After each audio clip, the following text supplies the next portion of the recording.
What's up, boys and girls? On today's episode, all the things that are getting on my last damn nerve in sports recently. Why Jordan Poole was not at fault again. Stop the blame the kicker bitching. I'll explain more what that means. Britney Griner, WNBA. Not going to spend a ton of time on it, but you should know the reasons why the pay gap and the issues that they have are currently there. Dumb kids, youth is wasted on the young. I got Giannis giving you some of the wisest words you ever heard and more, so stick around.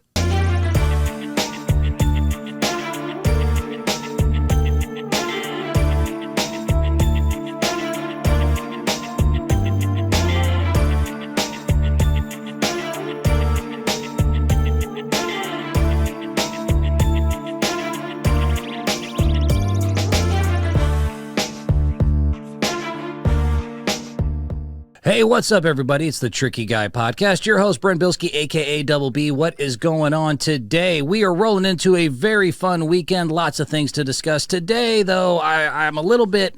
I need to have some fun, and so I'm going to bitch, because that somehow works for me. I'm going to bitch about what is annoying me in sports lately, some recent topics, and how they get on my nerves. You know what really grinds my gears?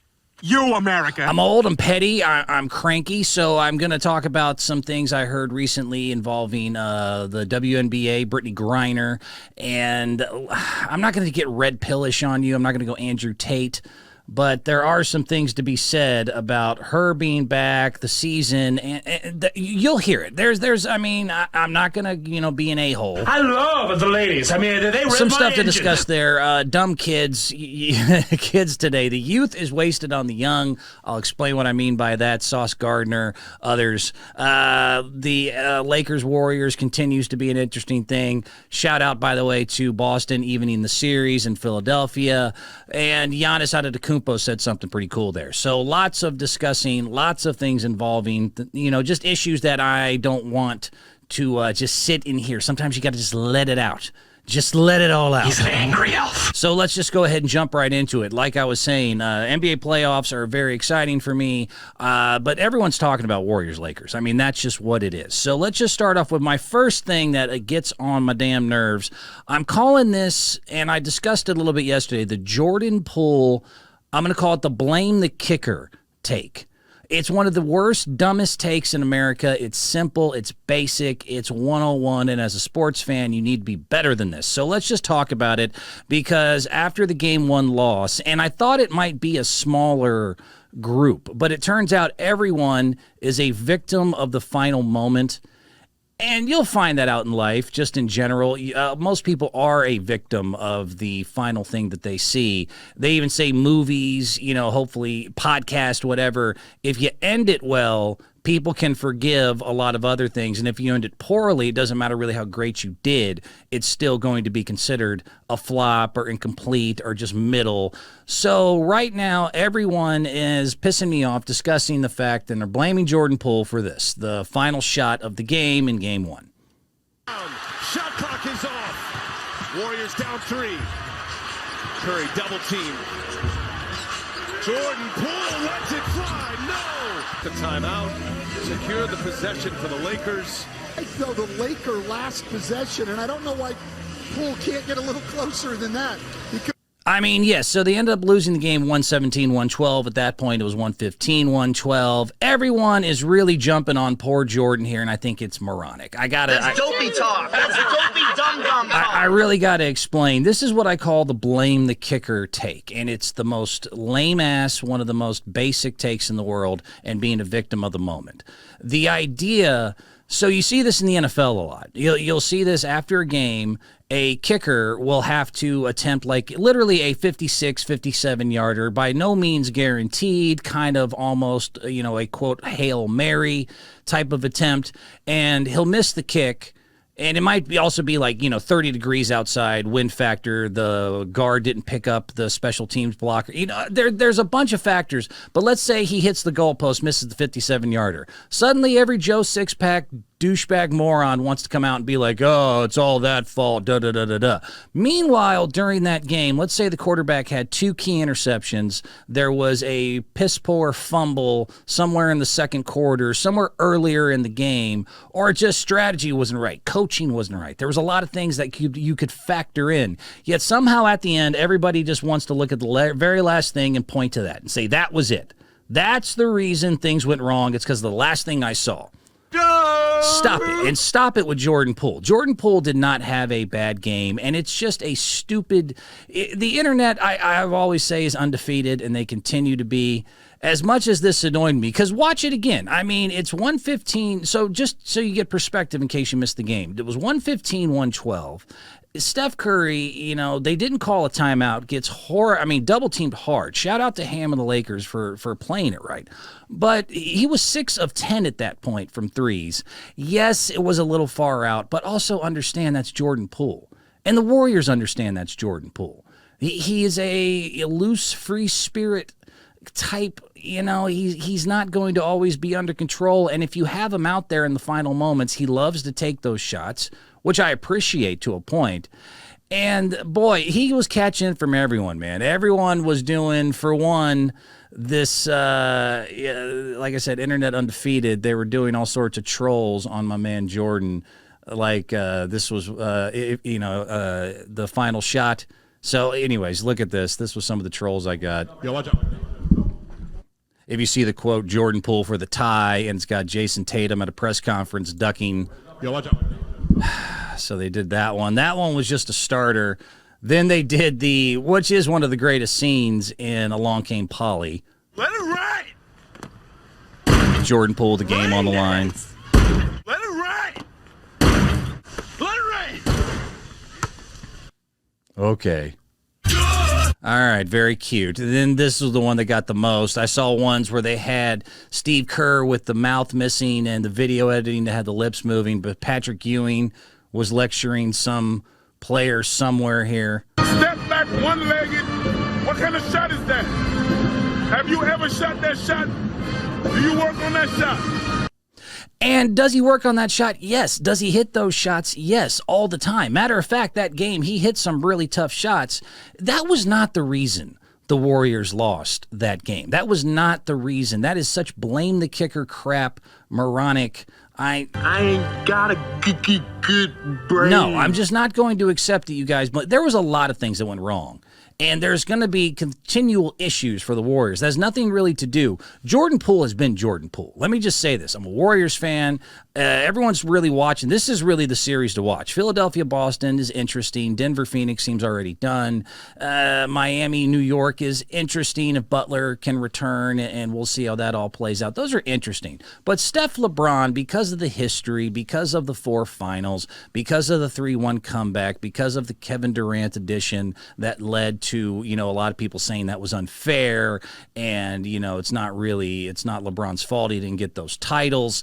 There's a lot of history behind, and not to mention the defending champs and the LA Lakers, besides Boston, besides the Celtics, who are going wicked hot on the Sixers right now.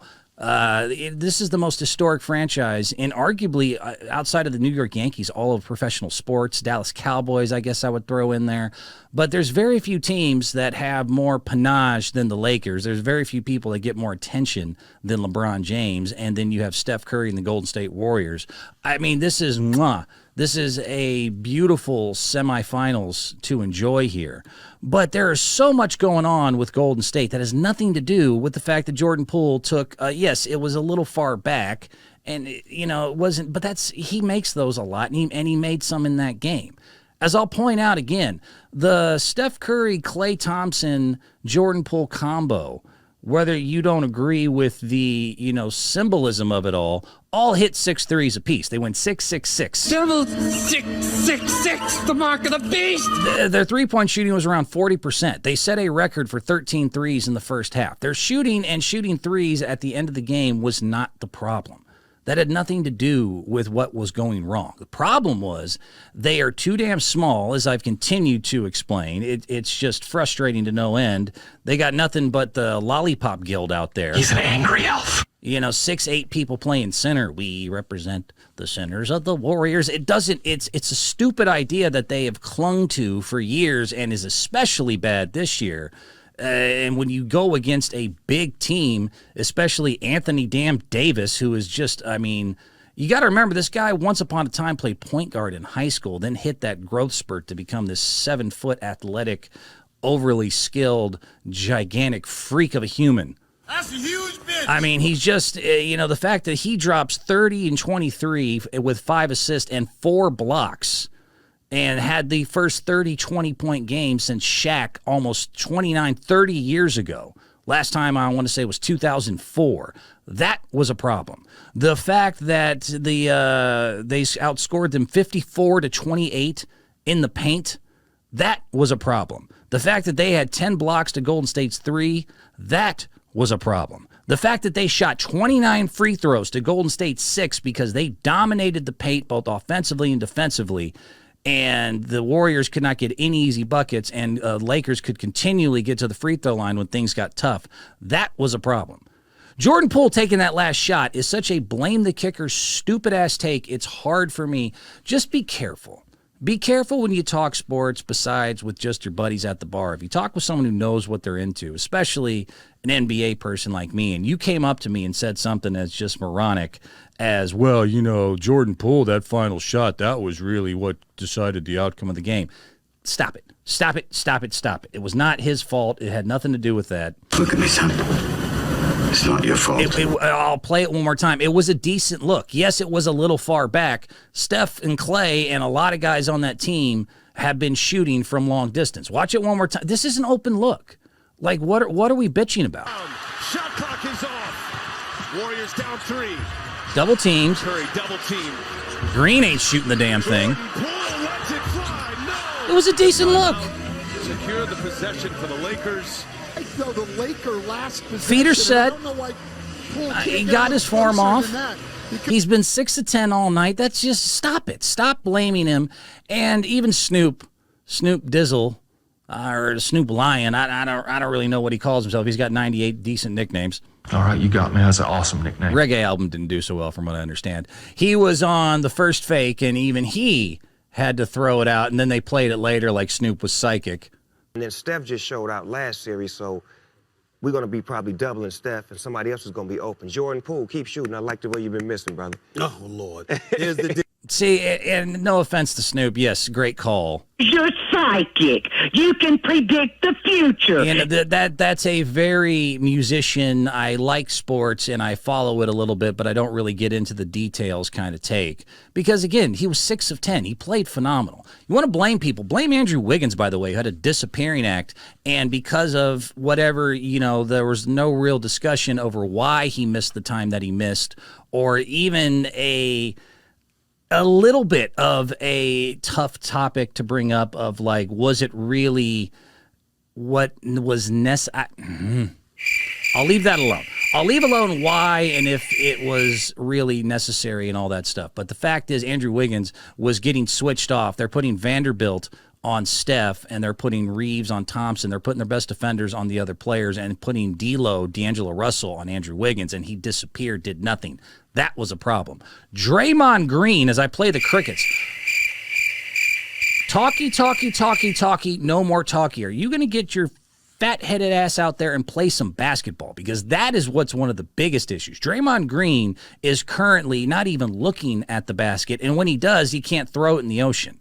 I mean, Looney you have to deal with because he's the only one getting any rebounds. That's another problem that was happening in that game, is going to continue to be a problem. Kevin Looney has had 23 rebounds in the last game, had 20-plus in the last 4. But do you know that after Looney that last game, the other ones that were tied for the rebounding lead, along with Looney, were Wiggins and Stephen frickin' Curry with 6. What does that do? Does that blow your mind? Draymond Green had 4. Is this on? Do you guys hear what I'm saying? Jordan Poole, really? We're going to bitch about the last shot? We're going to go like, oh, that's, you're blaming the kicker. It's stupid. It's not a good take. There's also bench issues. They need to play Kuminga. They need to be more aggressive. They just need to play with a focus and a more determination and stop taking games off as they've continued to do and put themselves in holes. There's 1,000 things you can get into with that. The last thing I'm going to do is blame a guy who was hot taking an open shot because the best player got double teamed because they didn't set up a play, because they didn't call timeout. The other guys weren't doing anything. Draymond sure as hell wasn't going to shoot that ball. It is, man. It's frustrating. Frustrating. Frustrating. It's frustrating. It's frustrating. I'll move on. I already feel better. I already feel like I'm letting some things off my chest here. This next one will ruffle a little bit more of the feathers here. And, you know, okay. Britney Griner is back in the news, and that's interesting. Lots of things going on with Mrs. Griner as she is starting her new season back now in America. And they asked her about that specifically at one of her latest press conferences. But that's not really the news story, but I do think it's worthy of being brought up here just to give you an idea of kind of where her head's at. They asked her, like, hey, you going to play overseas anymore? And she was pretty much like, nah. You know what I mean? Which I can't blame her after everything that she went through, even no matter where you stand on the issue. Being detained 10 months in a Russian prison, I'm sure was, you know, I have Airbnbs I've rented out over the years. I know how people can complain about small little things. You guys think you're tough. Be stuck in a 10-month detention out in Russia some damn where. But they asked her, are you going to go overseas again? And she was pretty much like, yeah, I'm going to pass on that, dog. I'm curious if the desire to play overseas in the off-season is a need or a want, and if that is something that needs to be addressed, and if it is a need, what do you think needs to be addressed about it? Well, I can say for me, I'm never going overseas to play again unless I'm representing my country at the Olympics. You know, if I make that team, that would be the only time I would leave the U.S. soil, and that's just to represent the USA. I'll say this, you know, the whole reason a lot of us go over, you know, is the pay gap. You know, a lot of us go over there to make an income to support our families, to support ourselves. So I don't knock any player that wants to go overseas and, you know, make a little bit extra money. I'm hoping that our league continues to grow, and with as many people in here right now covering this, I hope you continue, like I said, to cover our league, bring exposure to us. I hope a lot of these companies start to invest in our craft, because as you'll see this season, if you haven't watched before, we have a really good craft in ourselves in the WNBA. And it's a shame that we have to leave our families for holidays. I mean, you're missing everything being away, but at the same time, as much as I would love to, you know, pay my light bill. And see the pay stuff, and I'm not gonna hammer this 1,000 times. I'm gonna do it today, and I'm gonna get it off my chest, and I'm gonna move on. And I know the crickets, because this is an awkward issue in today's society. I don't want to get Andrew Tate-ish. I don't want to red pill, but there's just certain things. There's just hard truth and stats. And I do have also a reason maybe why. As I'll say overall, Britney Griner, you know, I know a lot of people don't like her and a lot of people dismissed her because there was a lot of politics that got involved over, like, well, what about the other people? Is it fair that she got the attention? Other people saying, well, if she was a male athlete, she would have got more attention, been out sooner. You know, everyone got so pissed off on it, like, you know, wearing a mask or so many things that I didn't think needed to become so divisive. They ended up becoming that.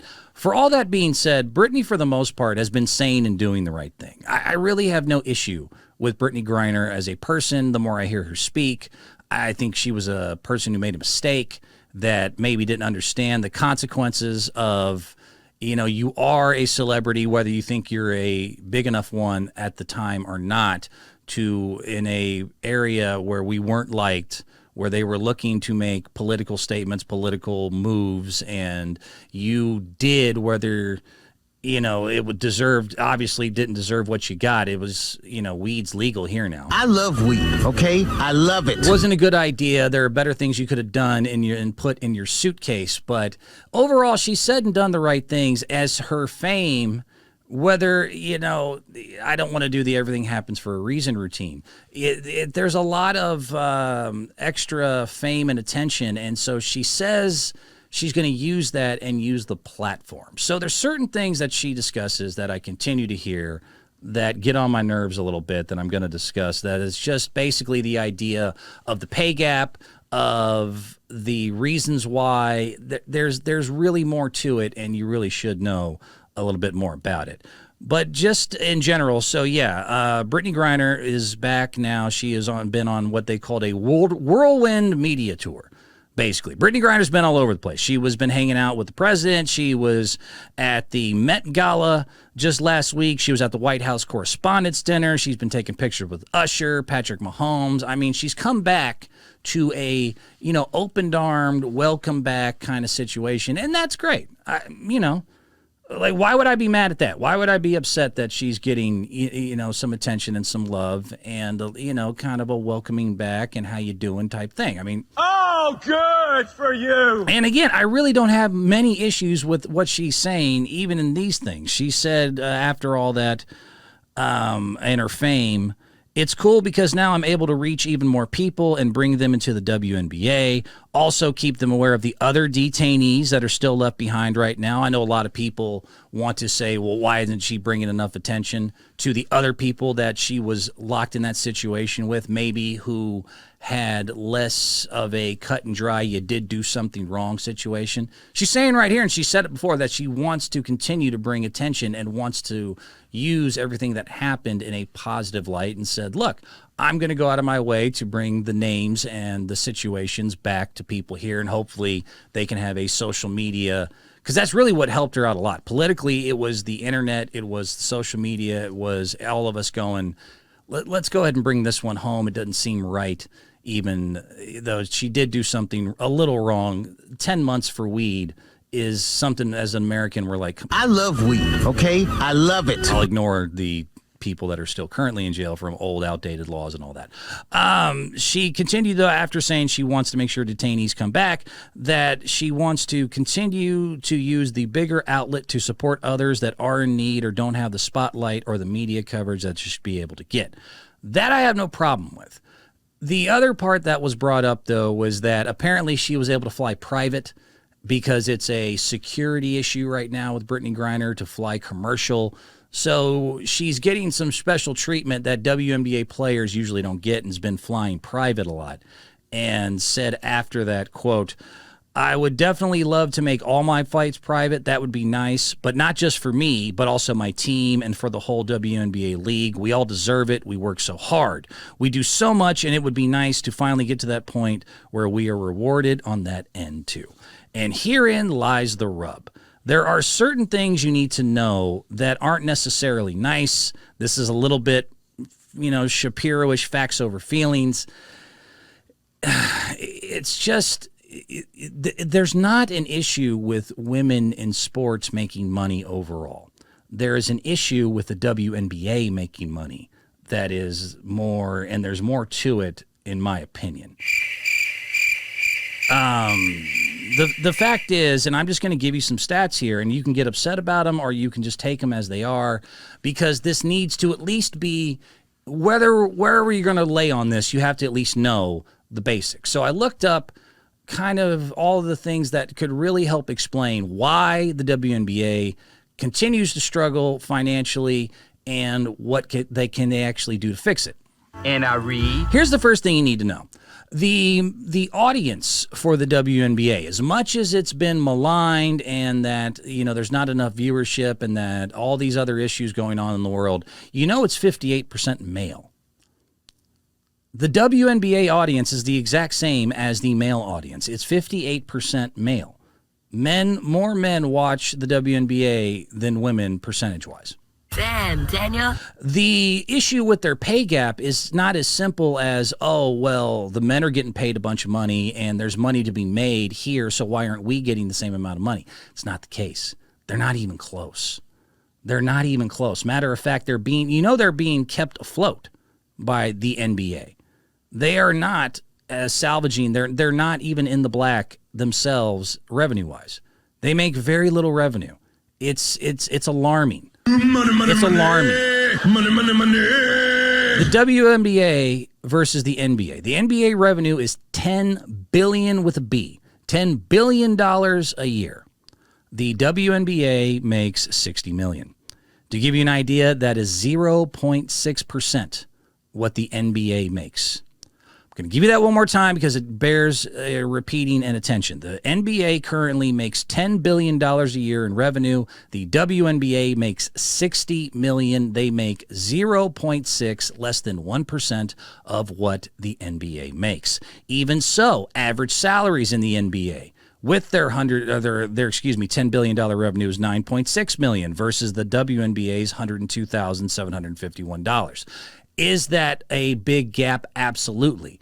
However, when you do the math again, the average salary of 9.6 going into 10 billion is 0.096, and the average salary of 100,000 versus 60 million in the WNBA is 0.17. So basically, the WNBA's average salary for their revenue that they generate is almost double what the NBA players make. Going to nerd out a little bit and give you a little stats here.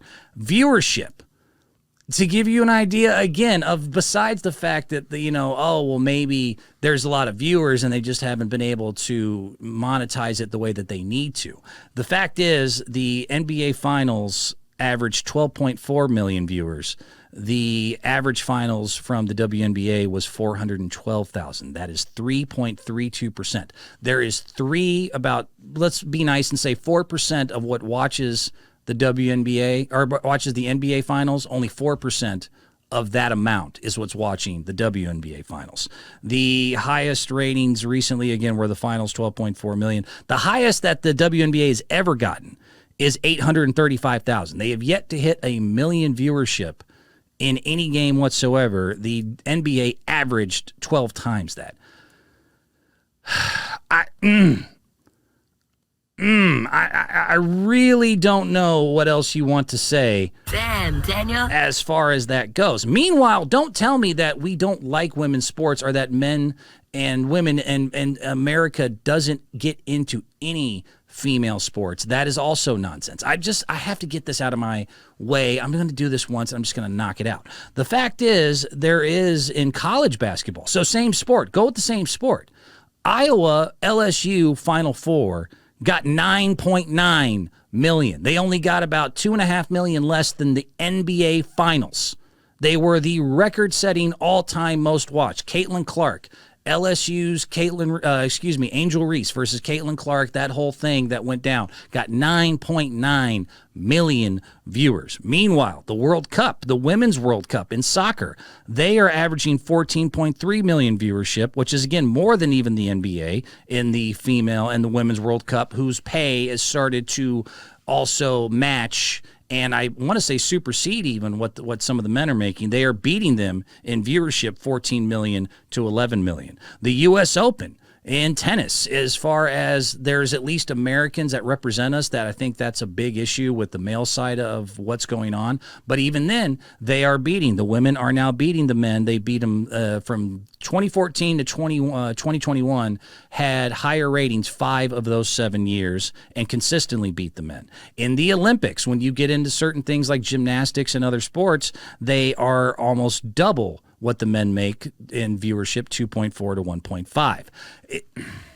There is this idea that we have an issue with watching women's sports. I'm sorry, it's nonsense. I love the ladies. It's crap. I mean, they rev my engine. It's a bad take. The Final Four, I don't even really remember. I remember UConn won on the men's side. I don't remember squat about the men's Final Four this year.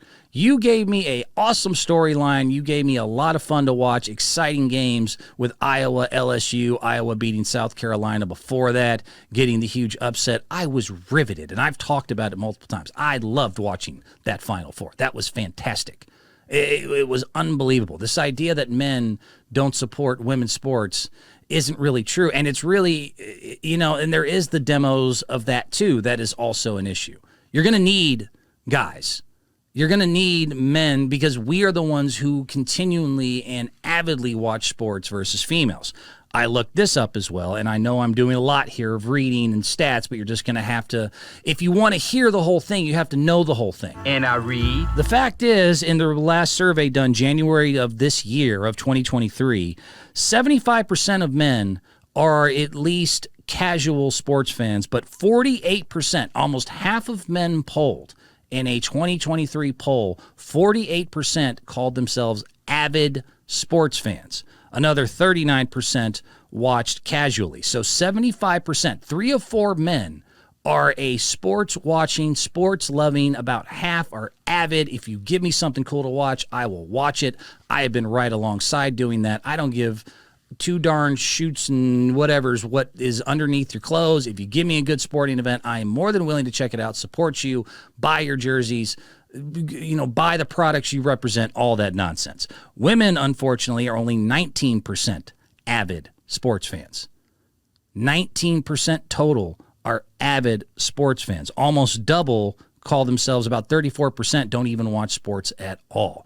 Again, the men, even in today's low viewership, there is 58% of your WNBA audience are dudes. But the pay gap thing is just, it's almost the silliest conversation to have when you only make $60 million and you are being kept alive by the NBA's $10 billion revenue. And you are still somehow average salary-wise making almost double average what the NBA player makes, and you're only getting 3.5% of the viewership that they get. Again, is this on? Do you hear me? Like, I'm a grown-ass man, dog. You're going to have to give me a better argument than that. And the last point I want to make on this, and what Britney said, that was a little bit of the issue for me. Be very careful with your platform stuff. Be very careful. This is the last time I'm going to stop cricketing here, but I got to do it one more time because there's something to be said. There are women making money in your sport at the college level. Caitlin Clark now has endorsements with Buick and Nike. And yes, you could say, oh, well, it's only because of a certain issue. Because I'm white. Because he's white. Because he is white. Look at him, man. What you want? That maybe she got those things. Besides the fact she was the all-time leading scorer, both on men or women's side, in Final Four or just March Madness history, but I'll leave that alone. Angel Reese is actually making more money than her and the NIL deals. With the recent NIL and ability to get endorsements, because obviously WNBA players have access to all that, why are the college women destroying you in endorsement deals? Britney Griner, not so much. Britney Griner, because of everything that happened, is starting to get a lot of looks and a lot of attention. But the average WNBA player is getting killed by collegiate athletes. So you got to ask a question. Why is it? I think it's almost pretty obvious here, the politics. If you want to speak real quickly, and I'm going to move on from all this, why the ratings and stuff struggle. The fact is you got to be very careful going forward. The WNBA, by far, Seattle Storm proudly was voted and proclaimed themselves a champion in the WNBA, not just on the court, but for every off-court political issue in the world, and whether you like it or not, it's just... Here we go again. It's divisive. The thing we like about sports, and just in general, the beauty of sports is that it can be what unites us, not divides us. It's something you watched NFL, NBA, watched a lot of men's sports do it, especially during the pandemic, and there was a lot of social issues and a lot of anger coming up. Remember how the NFL and NBA really leaned in hard to all this political stuff? Didn't work. Matter of fact, it failed pretty freaking miserably. The ratings were historically down all around the board. Everyone kept trying to blame the pandemic because people are just sitting at home with nothing to watch. The fact that they wouldn't want to tune into sports and disappear, and trying to tell me that was the reason why was so stupid. I ain't got a good Took it too far. brain. And the funny thing is, it doesn't matter if you even agree. You can agree with the politics, and a lot of people will still not watch it. These are all things that, once again, you can look up. I won't bore you with. But be very careful, because I'm watching, there are support for women's sports. There are athletes in your sport, WNBA, making money, making more money. And the biggest thing that I notice They don't worry so much about the platform. They don't worry so much about speaking on divisive issues. Again, whether you agree or not, police brutality is obviously, a more sensitive one, but even things like LGBTQ, abortion rights, they're very outspoken in a lot of different ways. I looked up the top 25 most outspoken athletes, and 3 of the top 25 were WNBA players specifically. The WNBA players love to talk about a lot of things that don't involve basketball, and it doesn't seem to be helping out your ratings, your pay, any of that at all. Freedom of speech is not freedom of consequence, and that's going to be a hard lesson maybe you guys need to learn. All right, I'm done. I'm done with all that. I want to move on to something a little bit more fun. Let's pick on young people. I don't want people to think I'm just picking on women or whatever, or that I'm being some sort of, female hater here. That's not the case. I love the ladies. I mean, they rev my engine. As an old man, though, I do hate young people. I hate you guys. The youth is wasted on the young is one of my favorite phrases ever. So Sauce Gardner, as a lot of people know, Aaron Rodgers is now a New York Jet. Congratulations to Aaron Rodgers. We'll see how that goes following the Brett Favre thing all the way through, aren't you? Bringing along some of his Packers along with him to the new organization in New York. But the other thing that's been going down is he's been out making a little bit of rounds. He's in New York. He's got to show his face. He can't be the mercurial, kind of weird, quiet guy he was out there in Wisconsin. Out here in New York, the public image is part of it. So he's been going to Knicks games and doing stuff. And he was with Sauce Gardner, one of their more fun, outspoken corners, and a very good player in his own right. But he's young, and this new thing with young people, I get it. You were born later than the rest of us. Good for you. I'm gonna live forever! Some point you'll get here, too. And the lack of history and just general knowledge, I guess, is what I want to talk about. Because Sauce Gardner was sitting next to Aaron Rodgers front row, and his admittance to not knowing things, even Aaron shared this same, this new generation, man. This new generation. Sauce Gardner did not know who Jessica Alba was. Are you kidding me? She's still hot. He was just picking on me a little bit for being young. We was getting seated, and he was like, oh, we're about to sit by, what's her name? We're about to sit by Jessica Alba, and I'm just like, oh, you know what I mean? I'm like, yeah, I don't know who that is. And he just looked at me. He looked at me like I'm crazy. You know what I mean? So, yeah, it was just great just being able to sit over there, and I got to meet her and one of her friends who was from Detroit, actually. It was great vibes, but that whole night, he'd just keep asking me out of nowhere. He's like, do you know who that person is? And I'm like, bro, that's Amari Stoudemire. I know who that is. Now you're just picking on me at this point. Right there. See the part where he says he's picking on him? Frustrating. Frustrating. No. It's frustrating. It's frustrating. This is a real thing, and I've noticed this with this generation specifically. And yes, I'm getting old man on you. You kids today.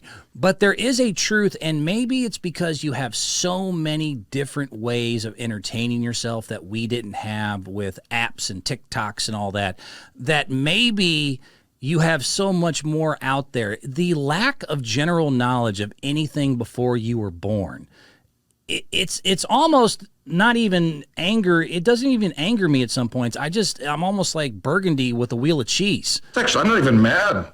That's amazing. It's fascinating that just by being alive, you don't know certain things before, your time, quote unquote, or what you were born doing. The fact that Sauce Gardner doesn't know who Jessica Alba is amazing to me. I feel Aaron Rodgers' pain of dude, if you don't know who Jessica Alba is, let me point to every celebrity out here. In New York, the Garden's got plenty right now with the Knicks doing well.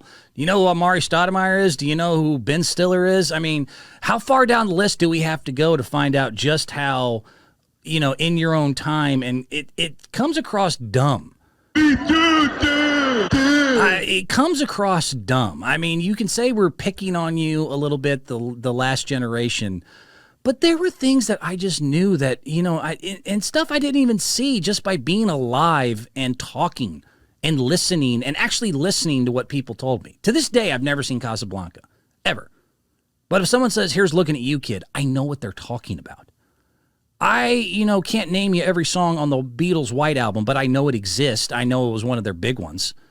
You know what I mean? Like, here's looking at you, kid. I'm trying to think of other quotes that I would know. Or if you told me like what on the waterfront, there's certain things where dude, it wasn't my time. I wasn't around during Woodstock, but if you told me Jimi Hendrix, I wouldn't go like, huh? I don't know, man. That's a little bit before my time. That is such a stupid take that this new group, y'all need to work on this. That's dopey talk. That's dopey dum-dum talk. I talk to people that play basketball and are in collegiate level basketball, and I'll bring up names that are from the 90s. Like, I'm not bringing up Dolph Shays or Bob Pettit. I'll bring up Sean Kemp. Most people only know Gary Payton now because of his kid. I'll bring up, mid-level 90s guys, Eddie Jones. You know what I mean? And they'll just be like, nope, nothing. I got no idea what you're talking about. Yet you play and study the sport all day long, and you don't know. That is not something that every generation did. Generations before you at least were aware of stuff going on around them and before their time, just from listening. I don't get the idea that it's okay to only know things past the year you were born and be proud of it and almost be dismissive of Aaron Rodgers being like, bro, do you know who anyone is in this building? You don't know Jessica? I don't get it. I don't get it. Like, watch it one more time and listen to it one more time. His whole attitude once he got to, like, do you know who that is?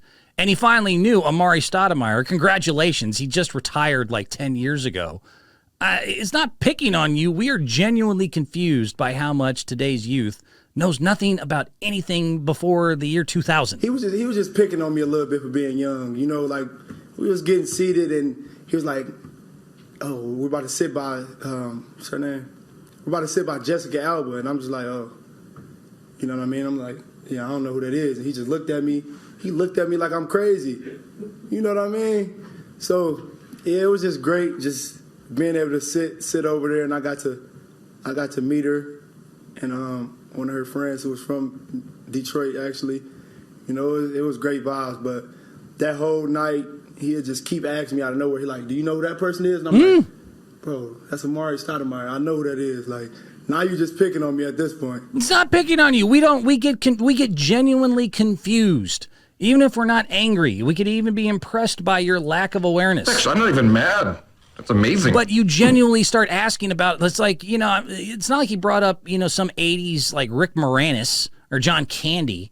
It's not like he brought up Marlon Brando. Maybe he doesn't know. Once you tell me you don't know basic ones, and Jessica Alba was a mid-level celebrity, but she's a beautiful girl, still to this day, pretty smoking hot lady. And you would think just by that alone you might know the reference. So maybe the Alba thing isn't the fairest, but I just heard this yesterday and I had to bring it because, you kids these days. I've had this conversation a million times, and my new favorite, and I've had to avoid it, is y'all wearing the, ironically, T-shirts of rock bands that you can't name a song to. Frustrating. It's frustrating. Even outside of the realm of sports, of when I talk to someone who plays a sport that they are trying to do either collegiate or pro level, at, and don't even know the history of anything pre the year 2000. Ask a running back who's Eric Dickerson, they look at you cross-eyed. Wearing a shirt is really, you're begging, and the old man in me struggles with this. You are begging me to come out and ask you, "Oh, you're wearing Nirvana. What's your favorite song?" "I don't know any songs." Nah. No. Last thing about young kids. This was at the Lakers game, and I think a lot of people saw this kid. Some kid named Cooper. And one more thing about, this attitude of just have all the swag, fake it till you make it is also a newer generation thing. This idea that, even if you can't do something, fake it and just pretend and carry yourself with a lot of undeserved swagger and moxie, and that'll basically be able to get you through. I could not disagree more. You'll find out I'm cocky in certain things, but I'm cocky on things that I've worked at and I know I'm good at due to testing it through competition. That's a whole different story than just pretending you're good at everything and trying to fake it till you make it. It's the worst advice in the world. Don't listen. Anyone says fake till you make it, tell them to shove it up their rear end. That is the dumbest take to have. This idea that even if you know you're not good at something, don't admit it and just pretend that you're good at it, or give yourself way too much, self-credit and self-love to tell yourself you have a right to act like you're good at something that you're not. There are certain things in life that are good at that I've worked very hard at. And I warn people when people want to play me in basketball or horse or whatever, I try to tell them I very rarely lose. I've done this since I was 3 years old. And the newest thing is the NBA 2K, get me on the sticks on PS5. I had a time recently where I had some free time and I needed to focus my energy in ways that I couldn't do much else. I got very obsessive with that game. Be careful. Don't put your money up unless you've been playing that game for a while. And I will tell you ahead of time, that is not faking anything. What this kid did, though, at the Lakers game, there was a contest, the 30 seconds of if you hit so many points. He had to get up to 10 points to win a prize. And basically, the situation is like the three-point line was the full 10 points, but you could also hit like 3 free throws in 30 seconds plus a layup to get your 10 points. It's supposed to be a fun little in-between timeout, little show thing for someone to do. And I know he's a kid, and I know I'm picking on him a little bit. I don't care. You guys annoy me as an old man. The stunt that he pulled was just so... I'm glad he went viral. This was a good lesson to learn, and hopefully other kids learn from this. Don't do what this kid did. Just don't do it. Cooper, we put 30 seconds on the clock. All you got to do is score 10 points. You ready? He's born ready. On your mark. Born Get ready. Set, go, Cooper. Go for it. All right, and now for the next about 25 seconds, this kid is going to do nothing else. He put the ball down.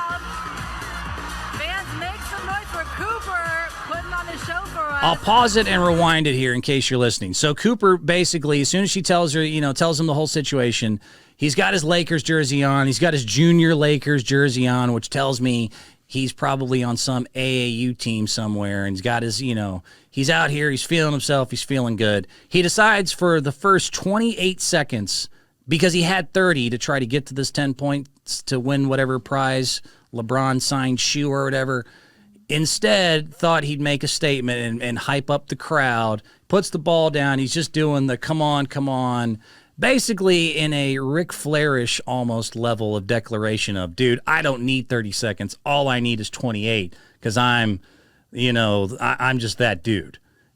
Yeah. Now I'll play it. On your mark, get set, go, Cooper.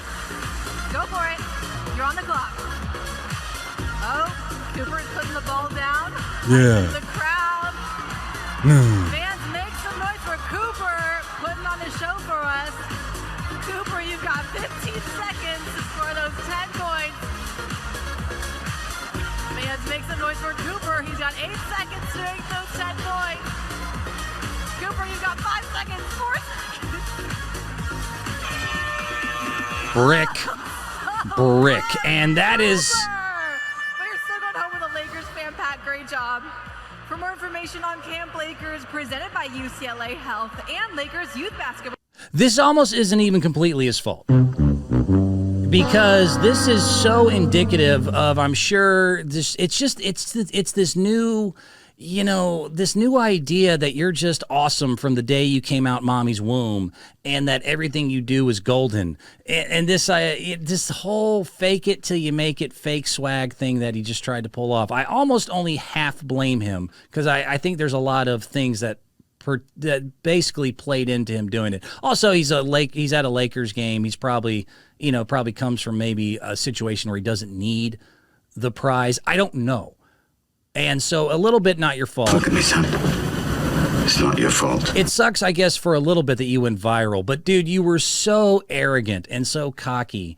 And a lot of people are trying to say you can't pick on a kid. You can't do this. First of all, I can do whatever I damn well please. Whatever. I do what I want. This stuff.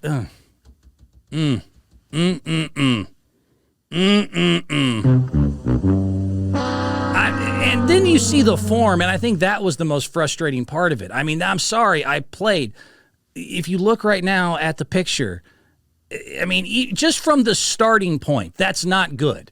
Like, if you're going to spend 28 seconds acting like, dude, I am that dude, I'm going to make this shot, and I'm going to be a legend on the internet, and in a lot of ways you were, way back here at the hip, I mean, just from the starting point, that ain't it. That is not proper shooting for him. That is not a guy who probably knocks down a lot of threes. I've never seen him play. I can tell just by that, dude, this shot, and then you watch the whole shot. No. That's... Don't do that. Great job. For more information on camp, don't do that. Presented by UCLA Health and Lakers Youth Basketball. Stop it. You know, you kids these days, you just cut it out, I guess is my point. I'm gonna live forever! Although in the end, you know what? A lot of this stuff it's just sports. Let me end on this one as I'm looking at the clock. I do have to run out of here. Last thing I'll give you, Giannis Antetokounmpo and the Milwaukee Bucks lost in the first round. A lot had to do with the fact that Giannis basically almost broke his tailbone in game one. But they were the outright favorites to win the entire thing, my favorites to win the NBA title before Giannis got hurt. They had the best record all season. They had home court throughout. It looked like they had everything they needed, size, youth, mixed in with veterans, a Giannis MVP candidate, shooters. You know, Brook Lopez set a career high for threes. Even their 7-footers, they had size, they had strength, they had youth, they had a bench, they had a great coach. They had so many things working in their favor, and yet somehow I was wrong, and they lost in the first round. The price is wrong, bitch. Running into Jimmy Buckets and the Miami Heat can do that to you. But after it was all over, a reporter who I don't think meant to do this, but Giannis, this really was a great take, and I got to shout out Giannis Antetokounmpo, a class act and a genuinely awesome face for the NBA. If you need someone to root for in the NBA, look up Giannis and what he does and who he is and what he's about. He's just a solid dude and understands the bigger picture. So also a victim of new age, everything has to be black or white, win or lose, yay or nay, this or that, blah, blah, blah. They asked him after the failure, basically, of what a lot of people considered a failure of the 1 seed being upset by the 8 seed. Did he consider his season a failure? What Giannis said was just so, mwah. I just thought it was fantastic. Do you view this season as a failure? Oh my God. You asked me the same question last year, Eric. Okay. Do you get a promotion every year on your job? No, right? So every year you work is a failure. Yes or no? No. Every year you work towards something, towards a goal, right? Which is to get a promotion, to be able to take care of your family, to be able, I don't know, provide the house for them or take care of your parents. You work towards a goal. It's not a failure. It's steps to success. Michael Jordan played 15 years, won 6 championships. The other 9 years was a failure? That's what you're telling me? No, I'm asking you a question. Yes or no? Okay, exactly. So why are you asking me that question?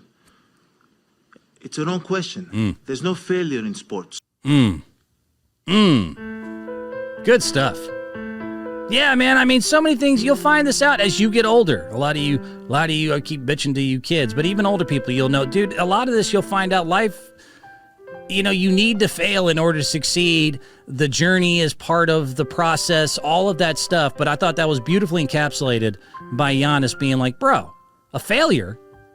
It's because I don't win the title. 29 teams out of 30 don't win the title every year. Relax with that. I had a good year. We had a fantastic year.